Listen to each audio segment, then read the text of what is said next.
Hi hello ನಮಸ್ಕಾರ, welcome to cine fort. Action prince Dhruva Sarja ಅವರ ಹೊಸ ಸಿನಿಮಾ ಹಾಗೂ KVN ಸಂಸ್ಥೆಯ KD ಟಾಕ್ಸಿಕ್ ದಳಪತಿ 69 ಸಿನಿಮಾಗಳ ನಂತರ ಮತ್ತೊಂದು ಹೊಸ ಸಿನಿಮಾ ಕೊನೆಗೂ ಶುರುವಾಯಿತು. ರಾಜಮೌಳಿ ಮಹೇಶ್ ಬಾಬು ಕಾಂಬಿನೇಷನ್ ಸಿನಿಮಾ ಹಾಗೂ ಇದೇ ರೀತಿಯ ಇಂದಿನ ಹಲವು ಹೊಸ ಸಿನಿಮಾಗಳ ಅಪ್ಡೇಟ್ ಈ ವಿಡಿಯೋದಲ್ಲಿ ನೋಡುವ. ಚಾನಲ್ಗೆ ಹೊಸಬರಾಗಿದ್ರೆ ಸಬ್ಸ್ಕ್ರೈಬ್ ಮಾಡಿಕೊಂಡು ಸಪೋರ್ಟ್ ಮಾಡಿ ಅಂತ ಕೇಳ್ತಾ ವಿಡಿಯೋ ಶುರು ಮಾಡೋಣ ಬನ್ನಿ. ಮೊದಲಿಗೆ ಗ್ಲೋಬಲ್ ಸ್ಟಾರ್ ರಾಮ್ ಚರಣ್ 3 ಶೇಡ್ಗಳಲ್ಲಿ ಕಾಣಿಸಿಕೊಳ್ತಾ ಇರೋ ಹಾಗೂ ನಿರ್ದೇಶಕ ಶಂಕರ್ ಅವರ ಬಹು ನಿರೀಕ್ಷೆಯ ಸಿನಿಮಾ ಗೇಮ್ ಚೇಂಜರ್. ಇದೊಂದು ಪೊಲಿಟಿಕಲ್ ಡ್ರಾಮಾ ಆಗಿದ್ದು ಮಾಸ್ ಕಮರ್ಷಿಯಲ್ ಎಲಿಮೆಂಟ್ಸ್ ಜೊತೆ ಸೆಂಟಿಮೆಂಟ್ ಇದ್ದು ಸಿನಿಮಾದಲ್ಲಿ ಎಜುಕೇಶನ್ ಬಗ್ಗೆ ಒಂದು ಮೆಸೇಜ್ ಕೂಡ ಇರಲಿದೆ.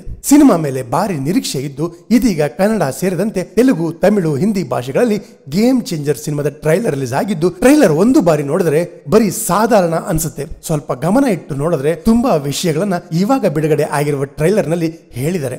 ಒಂದು ಒಳ್ಳೆಯ ಪವರ್ ಪ್ಯಾಕ್ಡ್ ಟ್ರೈಲರ್ ಅಂತ ಹೇಳ್ತೀನಿ. ಆದ್ರೆ ಯಾಕೋ ನಿರೀಕ್ಷೆ ಮಟ್ಟಕ್ಕೆ ರಾಮ್ ಚರಣ್ ಅವರ ಗೇಮ್ ಚೇಂಜರ್ ಟ್ರೈಲರ್ ರೀಚ್ ಕಾಣ್ತಿಲ್ಲ. ಸಿನಿಮಾ ಇದೇ 10ನೇ ತಾರೀಕು ಸಂಕ್ರಾಂತಿ ಹಬ್ಬದ ಸಂದರ್ಭದಲ್ಲಿ ರಿಲೀಸ್ ಕಾಣ್ತಿದೆ. ಇದೇ ಸಂದರ್ಭದಲ್ಲಿ ಶರಣ್ ಅವರ ಅಭಿನಯದ ಚೂಮಂತರ್, ಶ್ರೀನಗರ ಕಿಟ್ಟಿ, ರಚಿತಾ ರಾಮ್ ಅವರ ಅಭಿನಯದ ಸಂಜು ವೆಟ್ಸ್ ಗೀತಾ ಹಾಗೂ ದಿಲೀಪ್ ರಾಜ್, ಶಿಲ್ಪಾ ಮಂಜುನಾಥ್, ಅಪೂರ್ವ ಭರದ್ವಾಜ್ ಅಭಿನಯದ ನಿಮ್ಮ ವಸ್ತುಗಳಿಗೆ ನೀವೇ ಜವಾಬ್ದಾರಿ ಸಿನಿಮಾಗಳು ಕೂಡ ಜನವರಿ 10ಕ್ಕೆ ತೆರೆಗೆ ಬರ್ತಾ ಇದ್ದಾವೆ. ಇನ್ನ ನಮ್ಮ ಯಶ್ ಅವರ ಟಾಕ್ಸಿಕ್, ಪ್ರೇಮ್ ಧ್ರುವ ಸರ್ಜಾ ಅವರ KD ಮತ್ತು ದಳಪತಿ ವಿಜಯ್ ಅವರ ದಳಪತಿ 69 ಸಿನಿಮಾಗಳ ನಂತರ ಕನ್ನಡದ ನಿರ್ಮಾಣ ಸಂಸ್ಥೆಯಾದ KVN ಪ್ರೊಡಕ್ಷನ್ ಹೊಸ ಸಿನಿಮಾದ ಅನೌನ್ಸ್ಮೆಂಟ್ ಇದೀಗ ಮಾಡಿದ್ದು ಈ ಹಿಂದಿನ ಸಿನಿಮಾಗಳ ರೀತಿಯಲ್ಲೇ ಒಂದು ಬಿಗ್ ಬಜೆಟ್ ಸಿನಿಮಾ ಇದಾಗಿದ್ದು ಮಲಯಾಳಂನ ಆವೇಶಂ ಮತ್ತು ರೋಮಾಂಚನಂ ಸಿನಿಮಾದ ನಿರ್ದೇಶಕ ಜೀತು ಮಾಧವನ್ ಹಾಗೂ ಮಂಜು ಮೇಲ್ ಬಾಯ್ಸ್ ಸಿನಿಮಾದ ನಿರ್ದೇಶಕ ಚಿದಂಬರಂ ಅವರು ಒಟ್ಟಿಗೆ ಈ ಸಿನಿಮಾಗೆ ಕೆಲಸ ಮಾಡ್ತಾ ಇದ್ದು ಚಿದಂಬರಂ ಅವರು ಸಿನಿಮಾಗೆ ನಿರ್ದೇಶನ ಮಾಡಿದರೆ ಜೀತು ಮಾಧವನ್ ಸಿನಿಮಾದ ಕಥೆಯನ್ನ ಬರೆದಿದ್ದಾರೆ. ಇದೀಗ ಒಂದು ಪೋಸ್ಟರ್ ರಿಲೀಸ್ ಮಾಡೋದ್ರ ಮುಖಾಂತರ ಅಫಿಷಿಯಲ್ ಅನೌನ್ಸ್ಮೆಂಟ್ ಆಗಿದ್ದು ಸಿನಿಮಾ ಪೋಸ್ಟರ್ ಇಂಟ್ರೆಸ್ಟಿಂಗ್ ಆಗಿದೆ. ತಿರುವನಂತಪುರಂನಲ್ಲಿ ನಡೆದ ಒಂದು ಘಟನೆಯ ಸುತ್ತ ಈ ಸಿನಿಮಾ ಇರಲಿದೆ ಅನ್ನೋ ಮಾತುಗಳು ಕೇಳಿ ಬರ್ತಾ ಇದೆ.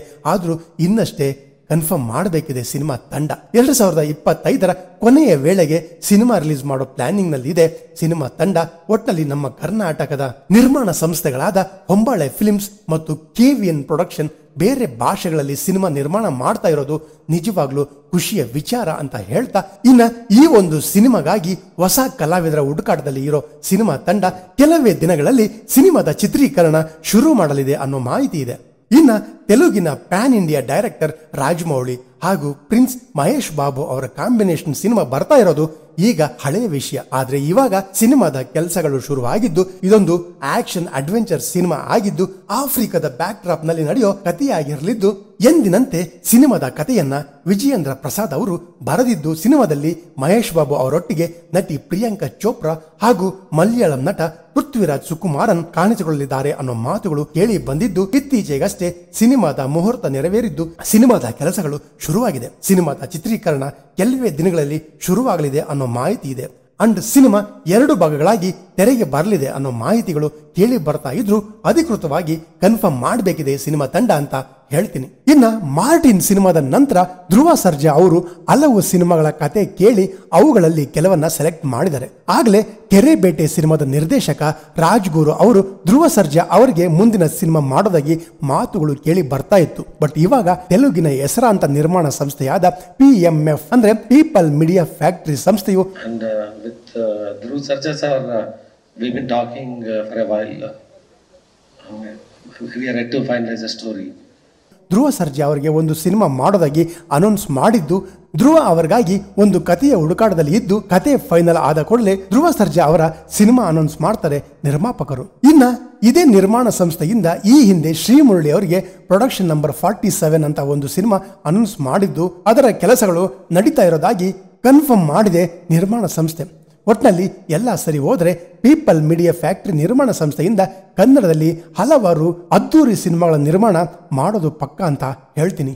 ಡ್ಯೂಡ್ ಇದು ಕನ್ನಡದಲ್ಲಿ ತಯಾರಾಗ್ತಾ ಇರೋ ಹೊಸ ಸಿನಿಮಾ. ಅಂಡ್ ಈ ಸಿನಿಮಾವನ್ನ ನಟ ನಿರ್ದೇಶಕ ತೇಜ್ ಅವರು ನಿರ್ಮಾಣದ ಜೊತೆಗೆ ಡ್ಯೂಡ್ ಸಿನಿಮಾಗೆ ನಿರ್ದೇಶನ ಮಾಡಿದ್ದು ಈ ಸಿನಿಮಾದಲ್ಲಿ ರಾಘವೇಂದ್ರ ರಾಜ್ಕುಮಾರ್, ಸ್ಪರ್ಶ ರೇಖಾ, ರಂಗಾಯಣ ರಘು, ಸುಂದರ್ ರಾಜ್ ಇನ್ನು ಮುಂತಾದವರು ಪ್ರಮುಖ ಪಾತ್ರಗಳಲ್ಲಿ ಕಾಣಿಸ್ಕೊಳ್ತಾ ಇದ್ದು ಈ ಸಿನಿಮಾ ಹಲವು ಭಾಷೆಗಳಲ್ಲಿ ತಯಾರಾಗ್ತಾ ಇದೆ ಕೂಡ. ಇತ್ತೀಚೆಗಷ್ಟೇ ನೈದಿಲೆ ಕಣ್ಣ ಕೋಮಲೆ ಅನ್ನೋ ಮೆಲೋಡಿ ಹಾಡನ್ನ ಕನ್ನಡ ಸೇರಿದಂತೆ ತೆಲುಗು, ಹಿಂದಿ ಭಾಷೆಗಳಲ್ಲಿ ರಿಲೀಸ್ ಮಾಡಿದ್ದು ಒಂದು ಒಳ್ಳೆಯ ರೆಸ್ಪಾನ್ಸ್ ಪಡೆದುಕೊಂಡಿದೆ. ರಿಲೀಸ್ ಆದ 3 ದಿನದಲ್ಲಿ 1 ಮಿಲಿಯನ್ ವ್ಯೂಸ್ ಕಾಣುವುದರ ಹತ್ತಿರವಿದ್ದು ಸಿನಿಮಾ ಮೇಲೆ ನಿರೀಕ್ಷೆ ಮೂಡಿಸಿದೆ ಅಂತ ಹೇಳ್ತೀನಿ. ಇನ್ನ ತೆಲುಗಿನ ನಟ ನಾಗ ಚೈತನ್ಯ ಹಾಗೂ ಸಾಯಿ ಪಲ್ಲವಿ ಅಭಿನಯದ ತೆಲುಗು ಸಿನಿಮಾ ತಂಡೆಲ್ ಹಿರಿಯ ನಿರ್ಮಾಪಕ ಅಲ್ಲು ಅರವಿಂದ್ ಅವರ ಗೀತಾ ಆರ್ಟ್ಸ್ ಬ್ಯಾನರ್ ನಲ್ಲಿ ಸಿನಿಮಾ ನಿರ್ಮಾಣವಾಗಿದ್ದು ಚಂದು ಮೊಂಡೇತಿ ಅವರು ಸಿನಿಮಾಗೆ ನಿರ್ದೇಶನ ಮಾಡಿದ್ದು ನಿನ್ನೆ ಅಂದ್ರೆ ಜನವರಿ 4ನೇ ತಾರೀಕು ನಮೋ ನಮ ಶಿವಾಯ ಅನ್ನೋ ಹಾಡಿನ ಲಿರಿಕಲ್ ವಿಡಿಯೋ ರಿಲೀಸ್ ಮಾಡಿದ್ದು ಹಾಡು ಒಂದು ಒಳ್ಳೆಯ ರೆಸ್ಪಾನ್ಸ್ ಪಡೆದುಕೊಳ್ಳುತ್ತಿದ್ದು ಹಾಡಿಗೆ ಮ್ಯೂಸಿಕ್ ಮಾಂತ್ರಿಕ ದೇವಿ ಶ್ರೀ ಪ್ರಸಾದ್ ಮ್ಯೂಸಿಕ್ ಮಾಡಿದ್ದು ಮುಂದೆ ಬರ್ತಾ ಇರೋ ಶಿವರಾತ್ರಿ ಹಬ್ಬಕ್ಕೆ ಕೊಡುಗೆಯಾಗಿ ಬಂದ ಹಾಗಿದೆ. ಹಾಡು ನನಗಂತೂ ಇಷ್ಟ ಆಯ್ತು ಅಂತ ಹೇಳ್ತೀನಿ. ಸಿದ್ಲಿಂಗು ಹಾಗೂ ಚಾರ್ಮಿನಾರ್ ಸಿನಿಮಾಗಳಲ್ಲಿ ಬಾಲ ಕಲಾವಿದನಾಗಿ ನಟಿಸಿದ ನಟ ಚಂದನ್ ರಾಜ್ ಇವಾಗ ರಾಜ ರತ್ನಾಕರ ಸಿನಿಮಾದ ಮೂಲಕ ಪೂರ್ಣ ಪ್ರಮಾಣದ ನಾಯಕ ನಟನಾಗಿ ಕಾಣಿಸಿಕೊಳ್ತಾ ಇದ್ದು ಸಿನಿಮಾವನ್ನ ನಿರ್ದೇಶಕ ವೀರೇಶ್ ಬೊಮ್ಮಸಾಗರ ಅವರು ಮೊದಲ ಬಾರಿಗೆ ನಿರ್ದೇಶನ ಮಾಡ್ತಾ ಇದ್ದು ಇದೀಗ ರಾಜ ರತ್ನಾಕರ ಸಿನಿಮಾದ ಫಸ್ಟ್ ಲುಕ್ ಮೋಷನ್ ಪೋಸ್ಟರ್ ಅನ್ನ ರಿಲೀಸ್ ಮಾಡಿದೆ ಚಿತ್ರತಂಡ. ಇನ್ನ ಚಂದನ್ ರಾಜ್ ಅವರು ನಾಯಕ ನಟನಾಗಿ ಒಂದು ಒಳ್ಳೆಯ ಸಕ್ಸಸ್ ಕಾಣ್ಲಿ ಅಂತ ಹೇಳ್ತೀನಿ. ಜಾತಸ್ಯ ಮರಣಂ ಧ್ರುವಂ ಜಿ.ಡಿ. ಚಕ್ರವರ್ತಿ ಅಭಿನಯದ ಹಾಗೂ ಶರವಣನ್ ಜೊನ್ನಾಡ ಅವರ ನಿರ್ದೇಶನದ ಸಿನಿಮಾ ಕನ್ನಡ ಸೇರಿದಂತೆ ಹಲವು ಭಾಷೆಗಳಲ್ಲಿ ತಯಾರಾಗ್ತಾ ಇರುವ psychological suspense thriller cinema first look poster ನ ರಿಲೀಸ್ ಮಾಡಿ ಕಮ್ಮಿಂಗ್ ಸೂನ್ ಅಂತ ಹೇಳಿದ್ದಾರೆ ಚಿತ್ರತಂಡ. ಸಿನಿಮಾದ ಹೆಚ್ಚಿನ ಮಾಹಿತಿ ಇನ್ನಷ್ಟೇ ಬರಬೇಕಿದೆ ಅಂತ ಹೇಳ್ತೀನಿ. ಇನ್ನ ಪೀಟರ್ ದೂರದರ್ಶನ ಸಿನಿಮಾದ ನಿರ್ದೇಶಕ ಸುಖೇಶ್ ಶೆಟ್ಟಿ ನಿರ್ದೇಶನದ ರಾಜೇಶ್ ಧ್ರುವ, ಜಾಹ್ನವಿ ರಾಯಲ್ಲ, ರವಿಷ್ಕಾ ಶೆಟ್ಟಿ ಅವರ ಅಭಿನಯದ ಸಿನಿಮಾ ಪೀಟರ್ ಇದೊಂದು ಕ್ರೈಮ್ ಥ್ರಿಲ್ಲರ್ ಆಗಿದ್ದು ಕನ್ನಡ ಸೇರಿದಂತೆ ತಮಿಳು ಮಲಯಾಳಂ ಭಾಷೆಗಳಲ್ಲಿ ತಯಾರಾಗ್ತಾ ಇದ್ದು ಸಿನಿಮಾ 2025ರ ಇದೇ ವರ್ಷ ಬಿಡುಗಡೆಯಾಗಲಿದ್ದು ಕಮ್ಮಿಂಗ್ ಸೂನ್ ಅನ್ನೋದನ್ನ ಕನ್ಫರ್ಮ್ ಮಾಡಿದೆ ಚಿತ್ರತಂಡ. ಇನ್ನ ರಾಕ್ಷಸ ಪ್ರಜ್ವಲ್ ದೇವರಾಜ್ ನಟನೆಯ ಲೋಹಿತ್ ನಿರ್ದೇಶನದ ಸಿನಿಮಾ ಶಿವರಾತ್ರಿ ಹಬ್ಬದ ಸಂದರ್ಭಕ್ಕೆ ಫೆಬ್ರವರಿ 26ಕ್ಕೆ ಥಿಯೇಟರ್ಗೆ ಬರೋಕೆ ರೆಡಿ ಆಗಿದೆ. ಅಂಡ್ ಅದೇ ದಿನ ಮತ್ತೊಂದು ಸಿನಿಮಾ ಅಂದ್ರೆ ಕನ್ನಡದ ಸೆನ್ಸಿಬಲ್ ನಟ ರಿಷಿ ಅವರ ರುದ್ರ ಗರುಡ ಪುರಾಣ ಇತ್ತೀಚೆಗಷ್ಟೇ ಹುಕ್ಕಾಯಲ್ಲಿ ಹಾಡನ್ನ ರಿಲೀಸ್ ಮಾಡಿದ್ದು ಸಿನಿಮಾ ಜನವರಿ 24ಕ್ಕೆ ತೆರೆಗೆ ಬರಲು ರೆಡಿಯಾಗಿದೆ. ಇನ್ನ ಈ ವಾರ ಥಿಯೇಟರ್ಗಳಲ್ಲಿ ಯಾವೆಲ್ಲ ಸಿನಿಮಾಗಳು ಇದಾವೆ ಅಂತ ನೋಡೋದಾದ್ರೆ ಕಿಚ್ಚ ಸುದೀಪ್ ಅವರ ಮ್ಯಾಕ್ಸ್ 2ನೇ ವಾರಕ್ಕೆ ಕಾಲಿಟ್ಟಿದೆ. ಇನ್ನ UI 3ನೇ ವಾರಕ್ಕೆ ಅಂಡ್ ಯಾವುದೇ ರೀತಿಯ ಸೌಂಡ್ ಮಾಡದೆ ಬಿಡುಗಡೆಯಾಗಿ ಹರಿದಾಸ ದಿನಚರಿ ಸಿನಿಮಾ ಕರ್ನಾಟಕದ ಹಲವು ಮಲ್ಟಿಪ್ಲೆಕ್ಸ್ ಗಳಲ್ಲಿ ಸತತ 5ನೇ ವಾರ ಪ್ರದರ್ಶನ ಕಾಣ್ತಾ ಇದೆ. ಕನ್ನಡ ಸಿನಿಮಾಗಳಿಗೆ ಇದೊಂದು ಒಳ್ಳೆಯ ಬೆಳವಣಿಗೆ ಅಂತ ಹೇಳ್ತೀನಿ.